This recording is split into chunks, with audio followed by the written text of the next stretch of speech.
cuidado, que eu não estou disposto a ficar exposto ao sol. Vai perguntar ao seu freguês do lado qual foi o resultado do futebol.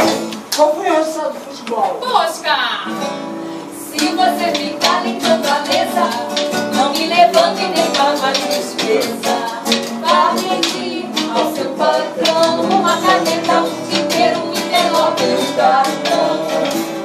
Não esqueça de tirar palitos e um cigarro pra espantar mosquitos.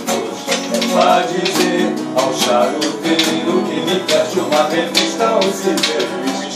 Seu garçom, faça o favor de me trazer depressa. Calma! Telefone ao menos uma vez para 344333. E ordem ao seu Osório que me traga um guarda-chuva aqui pro nosso escritório. E seu garçom me empresta algum dinheiro que eu deixei o meu bom clichê. Vá pedir ao seu gerente